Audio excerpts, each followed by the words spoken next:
The cream filling in an Oreo has never contained cream. Not in 1912, not in 1952, not today. It was lard when your grandmother ate it, partially hydrogenated oil when you ate it, and palm oil now. 3 different fillings, one name. Nobody told you any of them changed. That is the cream-filled cookie aisle. A shelf full of products that borrowed the word cream and spent a century hoping you wouldn't check.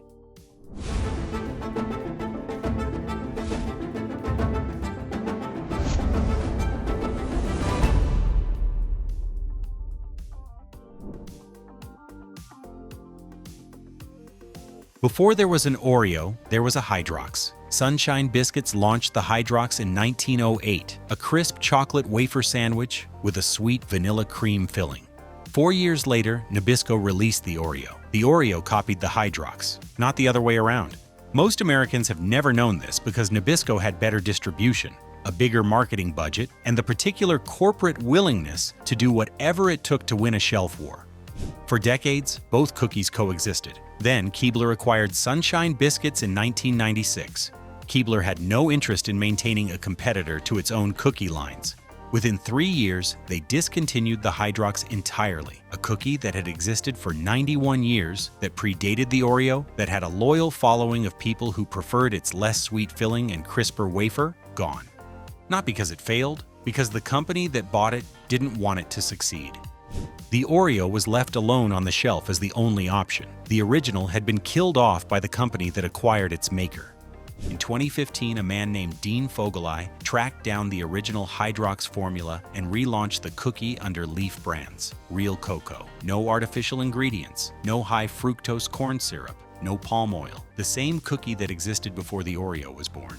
Brought back because someone refused to let it stay dead. Your whole life, the cookie you thought was the original was actually the copy. The real one was killed off so you'd have no choice. Nabisco introduced the Oreo biscuit on March 6, 1912 at their Chelsea factory on 9th Avenue in New York City. The same block now known as Oreo Way. The original filling was made with lard, real animal fat, dense, flavorful, with a richness that came from the fact that it was an actual food ingredient doing an actual job. Lard worked. Customers came back. The Oreo became the best-selling cookie in America.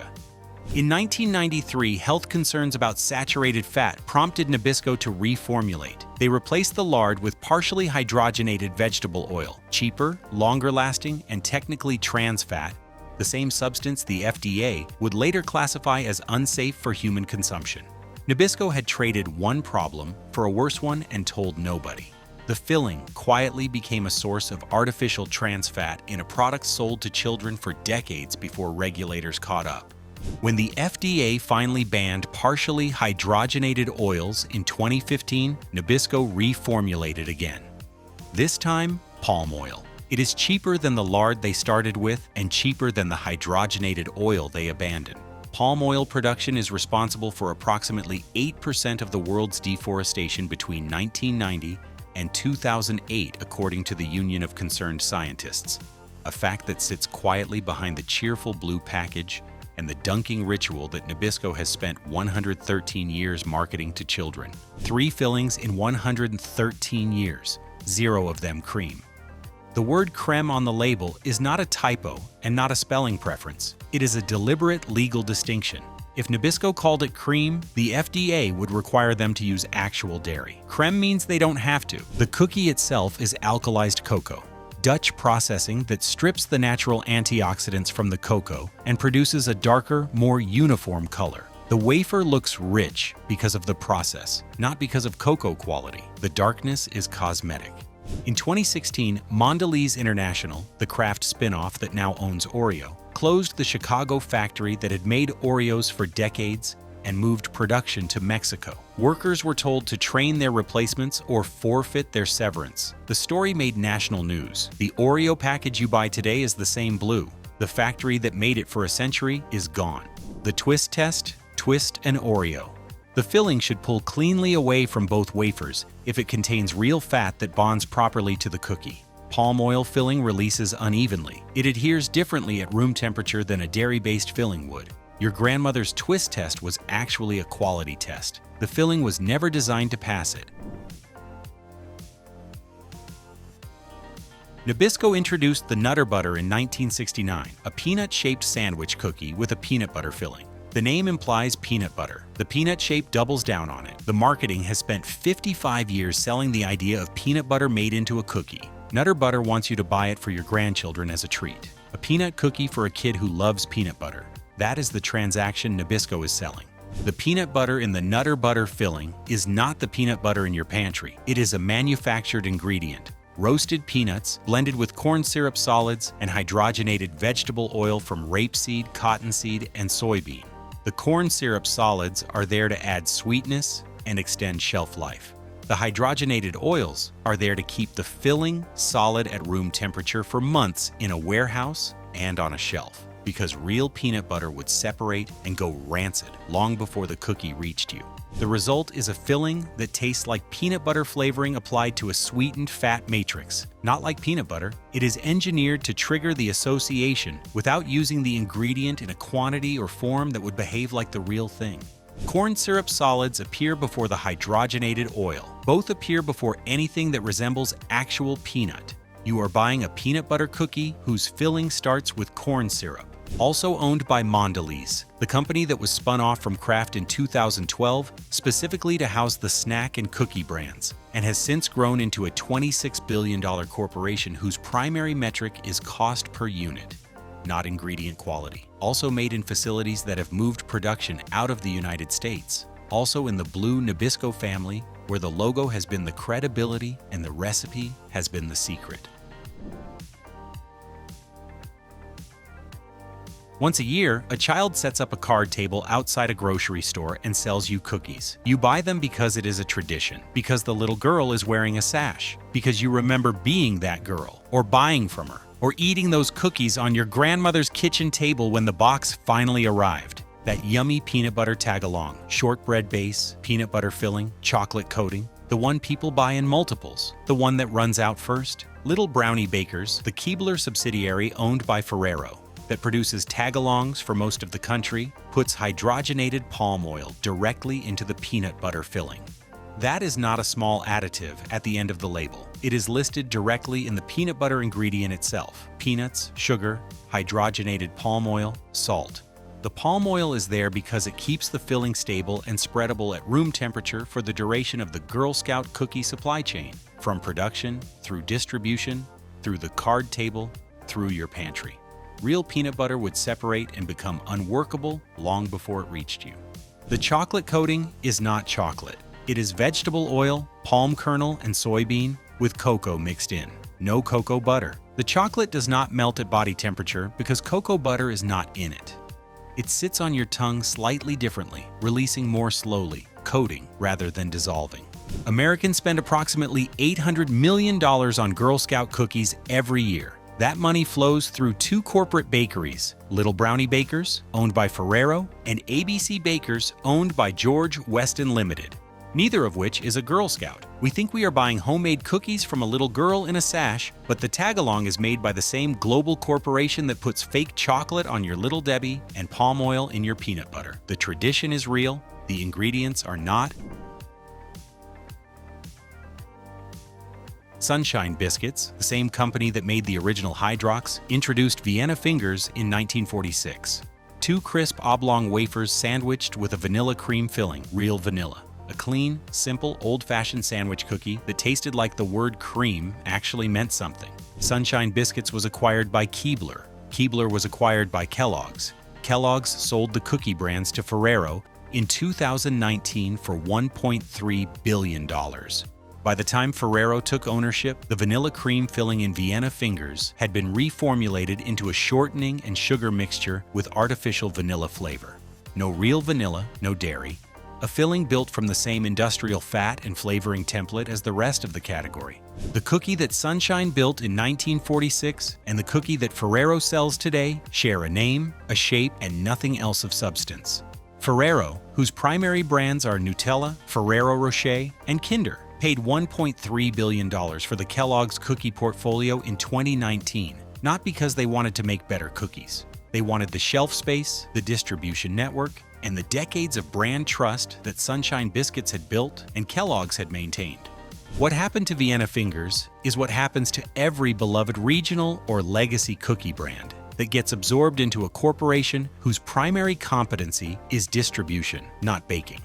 The supply chain requirements win. The ingredient costs get optimized. The recipe becomes a vehicle for margin, not flavor. The name carries the trust that the original earned. The formula carries the savings that the acquirer required. The twist test. Twist any sandwich cookie and look at how the filling releases. Real fat, butter, dairy, genuine cocoa butter bonds to a wafer with consistent adhesion and releases cleanly on both sides. Palm oil and vegetable shortening bond differently at room temperature. The filling will cling unevenly, pull in patches, or leave a greasy film on the wafer rather than a clean separation. Try it tonight. The filling tells you everything.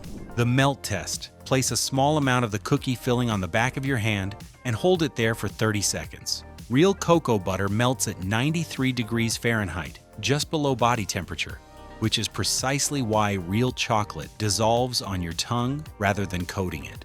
Vegetable oil filling softens slowly and leaves a waxy residue rather than releases.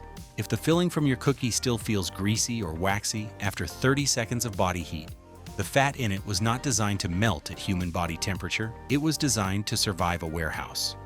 The snap test. Break a chocolate wafer cookie in half and listen. Real cocoa, properly tempered with real cocoa butter, produces a clean, sharp snap because the crystal structure of cocoa butter sets firm and fractures cleanly. Alkalized cocoa with vegetable oil produces a duller sound and a rougher break because the fat structure is different. The Oreo wafer snaps because it is a real wafer. Those sounds in one cookie tell the whole story. Subscribe and let's check out the real cream-filled cookie treats. Hydrox relaunched in 2015 under Leaf Brands with the original formula. Real cocoa, no artificial ingredients, no high fructose corn syrup, no palm oil in the filling. The filling is sweeter than in Oreo's. The original Hydrox formula was always sweeter, which is why some people preferred it. The wafer is crisper. The cookie snaps differently because the wafer was designed to snap, not to soften uniformly on a shelf. It tastes like what the Oreo was supposed to be before Nabisco spent a century optimizing it for margin. It is the cookie that predated the Oreo by 4 years, was killed by a company that didn't want competition and came back because someone believed the original was worth restoring. It is not widely available. You will find it online and in some specialty grocery stores. The search is worth it, not because it is dramatically different from an Oreo in every bite, but because knowing what you are eating and why matters. You are eating the original. The copy is the one filled with fake ingredients. The Milano is 2 thin butter wafers with a dark chocolate filling. Pepperidge Farm uses real butter in the wafer. Not palm oil, not soybean oil, butter. The chocolate filling uses real cocoa butter, which is why it melts at body temperature and leaves a clean release rather than a waxy residue. The ingredient list fits on 2 lines because nothing had to be faked. Margaret Rudkin founded Pepperidge Farm in 1937 in Fairfield, Connecticut, because her son had a wheat allergy and she could not find bread made with real ingredients. She baked it herself, sold the surplus, and built a company on the principle that food made with real ingredients is better than food made with substitutes.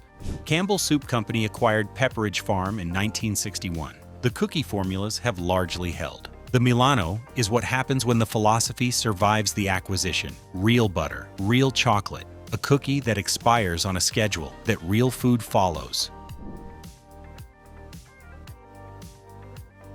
Numinos are Paul Newman's version of the Oreo, a chocolate sandwich cookie with a vanilla creme filling, made with organic ingredients and no partially hydrogenated oils, no trans fats, no high fructose corn syrup.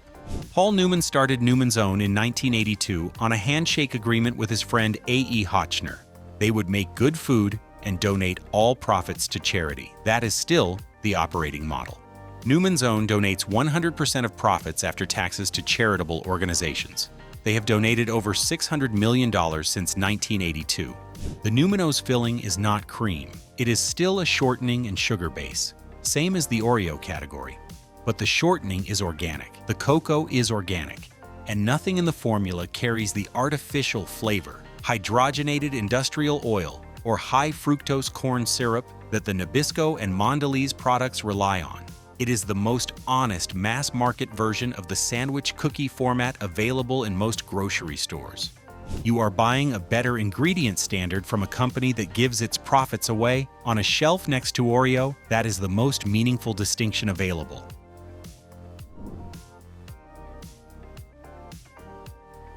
Two cups of flour, 1 cup of butter, half a cup of cocoa, half a cup of powdered sugar. That is the wafer. For the filling, half a cup of butter, 1 cup of powdered sugar, 1 teaspoon of vanilla extract, real vanilla, the kind with the bean specks. The whole project takes 45 minutes.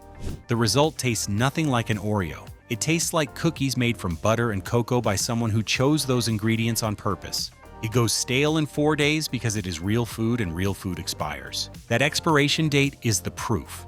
The Oreo on your shelf will still be an Oreo in 6 months. The cookie you make on Sunday will be gone by Thursday. The one that disappears faster is the one that was food. The cream-filled cookie was invented with the goal to bring joy.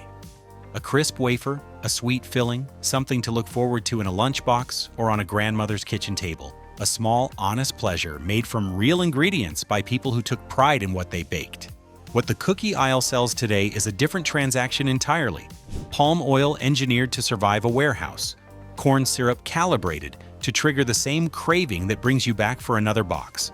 A shelf life measured in months because nothing inside will ever go bad, because nothing inside was ever really food. The joy is shaped by the marketing. The ingredients are shaped by the supply chain. Comment B2E if you made it to the end. Subscribe to support us and check out the grocery cheat sheet available on our channel description. Grab yourself a t-shirt while you're at it. Thanks for watching.